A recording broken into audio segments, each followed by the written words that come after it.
couple of things I forgot to say at the beginning. I'm going to leave a longer period of silence after the sermon, so you have a chance to write, or you can also use the time during the announcements.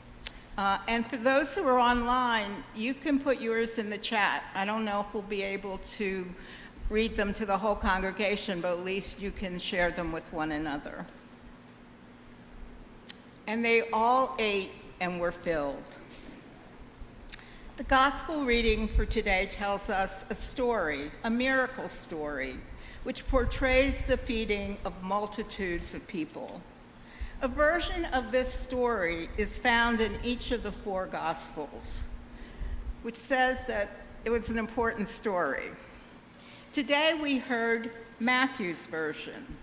The problem as told in the story is one of scarcity. People are hungry, it's time to eat, and there's not enough food.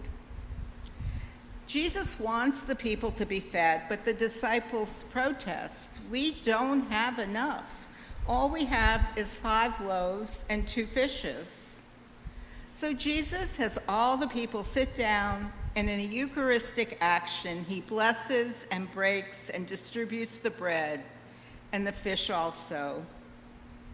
The food is given out to all the people who, the story tells us, eat until they are full and satisfied, and then the leftovers fill 12 baskets. The story ends, and those who ate were about 5,000 men, besides women and children. It's a terse sentence, but one intended, I think, to make us sit up and take notice, to say, wow, Jesus fed 5,000 men plus all the women and children with only 5 loaves and 2 fish. And there were even leftovers. Miracle stories such as this one are common in the Gospels, and they were not all that unusual in the ancient Near East of that time. But they may present a problem to the modern, rational mind that they did not present to ancient peoples.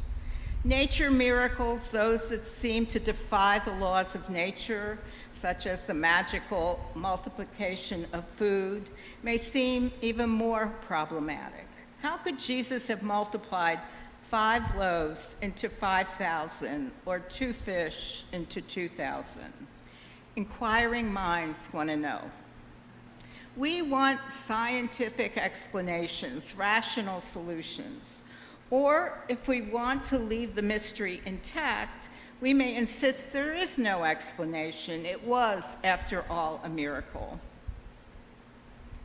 So today, I would offer you neither a scientific explanation nor simple silence before the mystery. Instead, I would propose a way to understand the story that does account for the miracle. The miracle, which is the presence of abundance in the face of the problem of scarcity.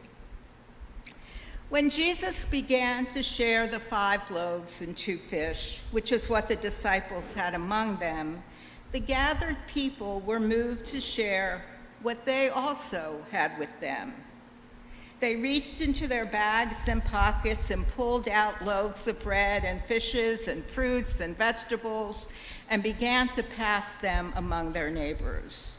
Those who had more shared with those with less, and those who had none were not overlooked. All ate and were filled. In fact, there was so much abundance in the crowd that even leftovers were significant. There was more than enough. Now, you may be sitting there thinking that my interpretation takes away from the original story and its author's intent to portray Jesus' ability to perform miracles. If that is what you're thinking, then let me point out that sharing was a miracle in itself. To get people to take their stash of food, to take what they have been hoarding and actually share it, is a true miracle, called forth by Jesus by his own sharing and his invitation. And if you have any doubt about that being a miracle, think of our world today. and the starvation that exists and the hoarding that exists. Think of those places in the world where there are millions of starving and dying people. Think of the miracle that is needed in those places, the miracle of sharing. Or think of our own communities, about the poverty that exists in all those who are in hungry and need. As we know, our food pantry is serving more and more people. It is one way we participate in the miracle of sharing. The food pantries and soup kitchens we support are a response to such hunger and need. They're a way to participate in the miracle of sharing, to counter the hoarding, because hoarding continues. A friend of mine once said to me that it frightened her to think that there was enough food in the world to feed, that there was not enough food in the world to feed the growing populations, to think that we were facing a worldwide food shortage. But what she found even more frightening was learning that there was indeed enough food, but it wasn't being shared. There was enough so that all could eat and be satisfied, but it was not being shared, not being distributed. And the hoarding goes on, not only in the allocation of food resources, but of all resources. Not only in the allocation of resources, but in the distribution of power. And not only in the distribution of power, but in the preservation of privilege. We are all hoarders in one way or another. I know I am, I confess that. There's a part of me that's afraid that there won't be enough, that doesn't trust in the abundance and the miracle. There's a part of me that wants to hold on to whatever I have and to want even more. And maybe we all do. Sure, we give, we care, we share of our wealth, our time, ourselves. We're generous in those ways, but I imagine we hoard as well. We share, but only so much. We share of our abundance, but we don't share in a way that will make a fundamental difference. We don't reach into our bags and pockets and enter into the miracle. And why? Why do we feel compelled to hoard?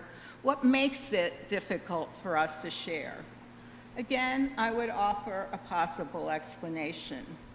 I think we as a society have lost a sense of what is properly enough. Not only do we not trust that there is enough for everyone, but we don't even know what enough is. We don't know what it means to be satisfied.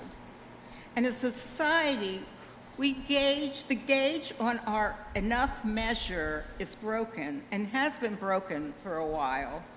But it's getting worse as millionaires become billionaires and try to become trillionaires. As Gordon Gekko declared in the film Wall Street, greed is good. That belief that greed is good runs rampant today when everything comes down to making a deal and getting more. Sure, we're not among those who control most of the wealth in this country, but we live in and by that system, broken as it is. And that means we don't know how to measure enough. It is this inability to feel satisfaction that leads us to hoard, to hold on tight to what we do have, to keep counting our money and our possessions, checking on our food supply and even our friend supply, to make sure we have this ever-elusive enough. And so we continue to hoard. We shove things into our bags and pockets and into the recesses of our hearts. We forget to trust in the abundance. It's fear that leads to hoarding, and trust and faith that lead to sharing. It is to such faith that Jesus calls us. The clear message from our readings for today is that God provides. God provides food enough, and we can trust in that. God's presence, care, and love are always there and always enough. We can trust in God. We can learn that the miracle of satisfaction, of being satisfied, comes from sharing, not from hoarding. To get back to our story for a minute, it might have been that when Jesus gathered all those people and began to pass out the 5 loaves and 2 fishes, they all grabbed for them in fear they would not get their share. It might have been that the people didn't share what they had with them and instead said, if Jesus wants to share his food, that's his choice, but I will need mine later. I don't know why I should share mine. Thank God that didn't happen. Thank God that they all ate and were satisfied.